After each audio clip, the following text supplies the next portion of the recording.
The UFC 307 press conference just took place featuring Alex Pereira, Khalil Rountree, Raquel Pennington, Juliana Pena, Jose Aldo, Mario Batista, Kayla Harrison, Ketlin Vieira, Kevin Holland, and Roman Dolidze. And we're going to be giving my reaction to it today. It was actually quite a decent press conference, but it wasn't good from any of the people that we wanted to hear from. But the surprise factor of this is that the women's fighters just started going off at each other. And let me just tell you this. My main summary of this press conference was, Khalil Rountree, quit yapping. We ain't trying to hear all that right now. Alex Pereira has nothing to say at a press conference most of the time. Aldo talked quite a bit. And the translator is goated. I need to get that out of the way early. The translator for that press conference deserves a raise. Absolutely goated. I have no idea how he remembers all of the things that some of these... Ketlin Vieira at 1 minute legit yapped for about a minute straight. And the translator just translated everything she said. He's insane, this translator. He should never lose his job. He needs a pay rise. Whatever they're paying him, he deserves double. No one should have to listen to all that yap and then remember it and actually translate it afterwards. And he translates it with emotion. When someone is giving a bit of an attitude to what they say, like Alex Pereira, at one point early on, I don't remember what he said, but he laughed off something that was said. And I think, he laughed off Khalil saying that he had a secret move. And he was like, I guess we'll find out what it is. And the translator gives it that energy. You know what I mean? He gives it a little bit of a laughing tone to it. This guy actually knows what the fans need from the translations. He's not just there doing his job. He's there trying to make sure the fans get the most out of not being able to understand the fighters on the stage. Respect to him. Second of all, though, the women started going off. Kayla Harrison is really good for women's MMA because they all just can't help but go after her. And then it became like the roast of Juliana Pena at one point. I actually rated some of the things that Kayla was saying. So we're going to go through it chronologically. And I'm going to go through some of the key moments that were at the press conference. And that way we won't really miss anything. Okay? So Khalil says he won't change his game plan. That gets a big reaction out of the crowd. I don't like that personally. Like, I get it. I want to see a striking match most of the time.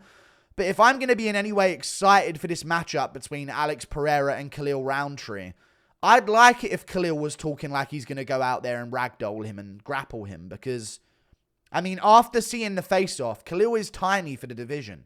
You know? I feel like Pereira probably beats him. Not Pereira probably beats him. I'm feeling more confident that Pereira probably beats him now. Because Pereira was at middleweight moving up. He's towering above Khalil. And he's not skinny at light heavyweight as much as he was at middleweight either. So I'm just more confident in Pereira. Khalil was talking about he's not going to change his game plan, and he yapped about it for ages. There's more yapping that he did we might get to later on.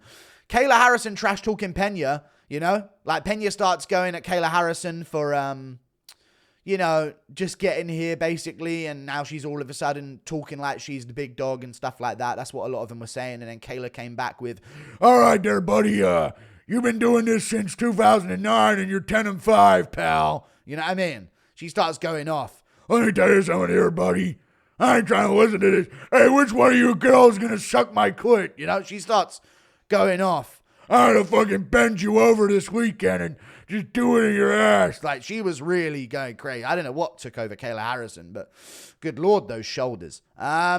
She's natural, guys. It's actually insane how it skips from another women's fighter to Kayla Harrison, and it's just like, Jesus, she's got capped delts. This isn't fair, guys. This is not fair at all.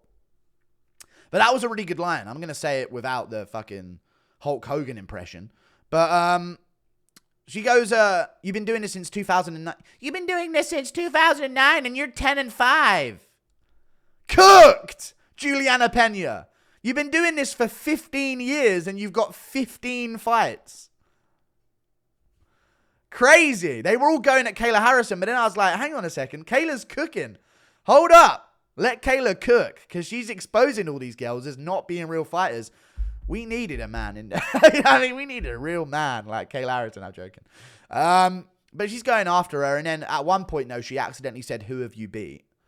Juliana Pena technically does have a win over Nunes. And then that kind of got skimmed over quickly and she started moving on to another topic. Like, yeah, these girls keep saying that I'm just yapping. Well, if I was in your position, I'd say, come and prove I'm not the champ and all this. And she starts saying a lot about Juliana Pena being terrible and doing this for so long. And she just barely shows up anyway. And she's been out for so many years. And, you know, Raquel Pennington starts jumping in at one point. There's more to this, though. Pena getting cooked left and right about injuries.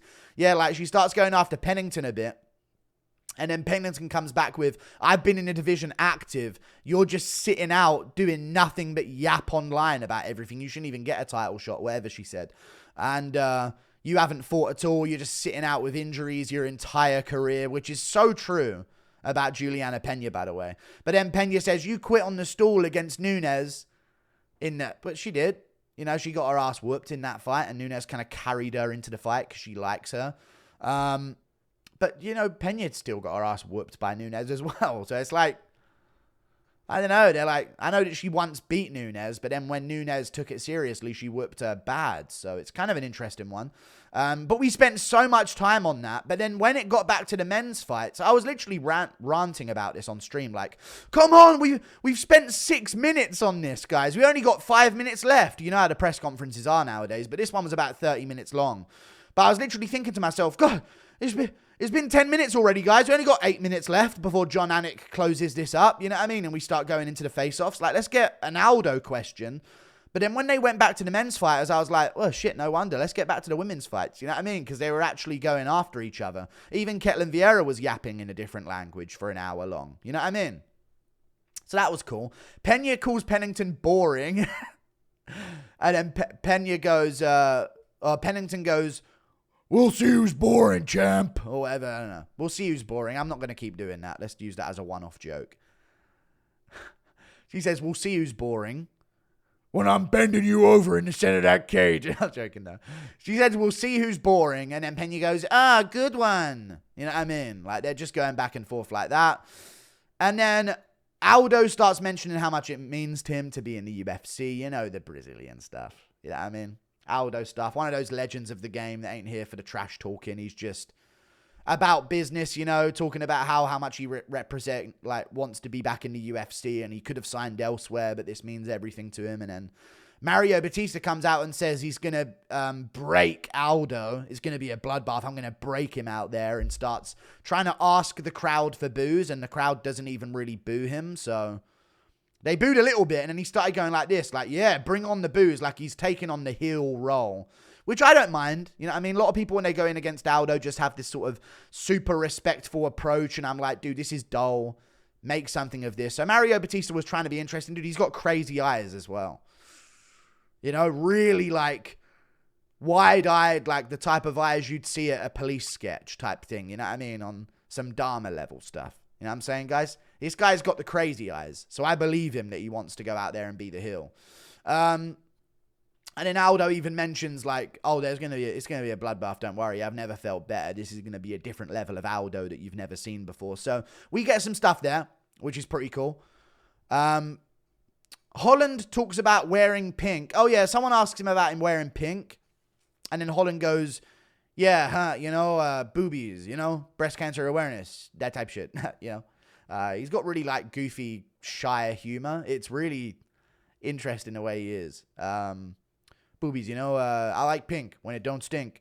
Anyway, geez, you know, he's, like, unsure of all of the puns that he's coming out with. It's very Spider-Man-ish humor. I'm going to say that, you know, in a way, like some kiddie humor, which is somewhat funny, I guess. That's a good line. He likes pink when it don't stink. Interesting there from Kevin Holland. One thing I will say, though, is Roman Dolidze thought he got asked a question as well, like a question for both of you. And then he starts chiming in the middle of Holland's. When Holland's actually done speaking, he adds in his own thing. One thing I don't like, though, yeah. US fighters and fighters that have English as a first language, I swear to God, stop talking over fighters that are trying to speak in their second language, please. It's fucking lame. I am going to say that. As much as Holland did make it fun and they went back and forth a bit and it was cool that they had a bit of energy to them, Like, Dolidze's trying, dude. You know what I mean?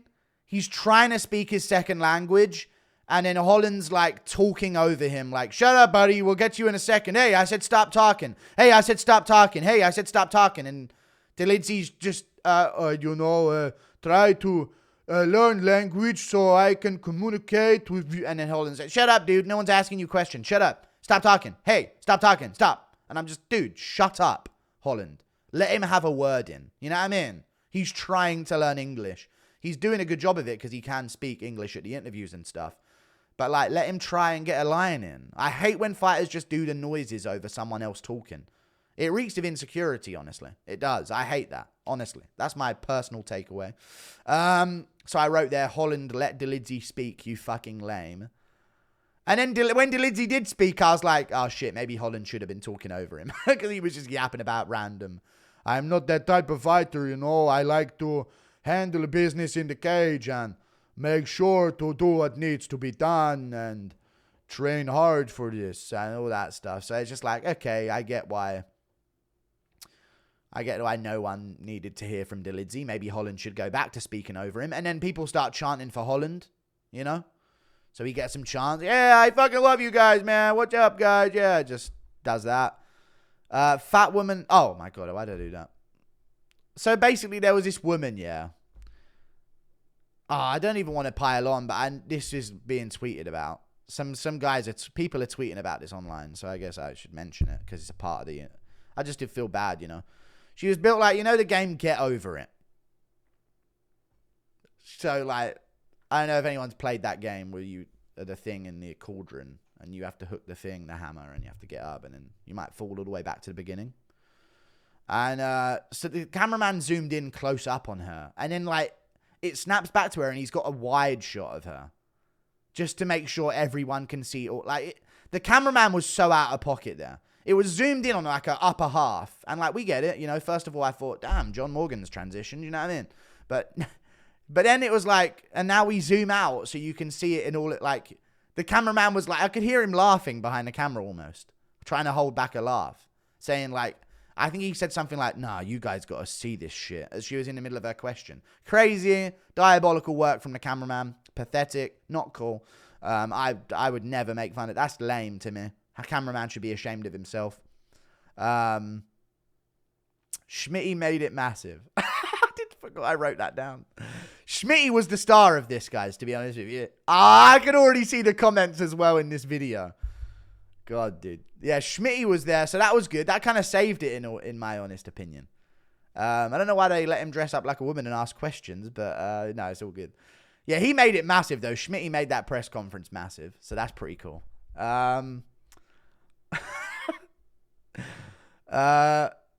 What was it? Ketlin Vieira was saying something about, you know, all you have is elbows and stuff like that, and Kayla was saying, I'm going to elbow you and hit you and punch you and shove my cock in your ass. I don't know what she was saying. And then Ketlin Vieira's like, I have 2 black belts. You aren't going to do that. And then I have 2 gold medals. It's kind of a good fucking comeback, to be fair. Khalil was yapping cult talk about what do you want. Oh, yeah. Going off on some cult ramble, like trying to get you in on his pyramid scheme. We all know what Khalil's up to behind the scenes. That nice guy act ain't fooling nobody, buddy. He's into some weird communities. Let's just say that. Got some weird tattoos on him, if you look closely. So he's talking about what do you want and what do people really want, and talking about that, going off on a speech like he's up there trying to get you to sign up to some course at the end of like a seminar that he's done, like yapping, absolutely yapping. So that point, this was the point where I was like, God, get back to the fucking women's fighters, because this is fucking lame. It actually seemed like Khalil was getting emotional, which is kind of insane. And then some Sharma chants from the crowd after Pereira said, you know, he's happy that he doesn't have to speak English and the fans still love him. And I bet you the Sharma chants, I can't verifiably prove this, yeah, but they were going, Sharma, Sharma, Sharma. I bet you anything Papi Gio started that chant. Bet you anything he did. He was in the crowd going, Sharma, trying to get everyone on board after he said that. I bet you anything he started that chant. That's my guess. I don't know if that'll be proven true, but I don't know if Papi Gio, you guys have seen him. He's now Pereira's new adopted son, essentially. I don't know how, but He fucking made it happen, dude. Impersonate him long enough, you'll become another of his sons. And he definitely started that chant. Or he was a part of it. He's a major leader of the chant being done. Translator deserves a raise. For Vieira literally yapped for about a minute straight at one point, and the translator just got all of it. Whole chat was like, W translator. Because we were like, I at one point was looking at chat during Ketlin saying her thing. And I was just talking to chat, read a few donos, talking to chat, and I looked back and she was still talking. It was like a minute-long yap session. And he got all of it by the sounds of things. Maybe he missed a few things, but he was listening and you lost to this person at this time and I didn't lose to that. And he was proper like getting it right and not doing them wrong. Like he's not just going to half-ass it because he doesn't want to translate the whole thing. Like, no. He realizes that a lot of these women up on stage or a lot of these non-English speakers are getting involved in more trash talk, some interlanguage trash talk. So he was making sure that she gets her points across here. He ain't about to let his Brazilian amigo. I don't think if that's correct, but he's not about to let his fellow Brazilian just get out trash talked. You know what I mean? He's making sure that the bars came out, you know? So that was cool. And then generic questions from the crowd saying, how are you? How's things? How are you feeling leading into this, Khalil? Of course, he's going to say he's the best he's ever felt. So that was cool. The women fighters went back and forth a lot. Pena got cooked a lot. So that's some hype built for those fights. I'm all right with that, you know what I mean? Because otherwise there's nothing interesting about them. So I like that Kayla Harrison's coming to the UFC and generating some hype. That's huge. We needed that in women's bantamweight because otherwise, imagine if there wasn't Kayla Harrison right now. And it was just Pennington and Pena. I guess they would trash talk a bit, but can you imagine? And after that, oh, it's time for Ketlen Vieira rematch. Like, it would be so dead with that Kayla Harrison, so at least it's some interest. And other than that, yeah, Pereira face-off. I mean, Aldo looked like he had good size next to Mario Batista. Batista's normally a massive bantamweight, frame-wise. And I was saying, I don't think he's going to look that big next to Aldo. And Aldo stocked up well next to him, you know what I mean? Other than that, though, Pereira looks fucking massive compared to Khalil. I've got him by first round KO, so we'll see how things go. One thing that might not work for Pereira here, though, is that jab to the body that he uses to set up his left hook. Maybe that's a take you can get away with from this. I know that he's probably still going to, like, go for it, but I don't know if he'll be jabbing the body as much. Because Khalil has a wide stance. He's probably going to try and be a lot shorter and try and catch Pereira over the top of his shots. So it'd be interesting to see what Pereira does to set up that left hook. Maybe he just throws it and lands it anyway. We'll see. Or maybe he just goes for stiff jabs. And we can see the jab that he was using against Adesanya come out a bit more. Like and subscribe. Thank you for watching. That's my reaction to the press conference. Toodle pip and goodbye.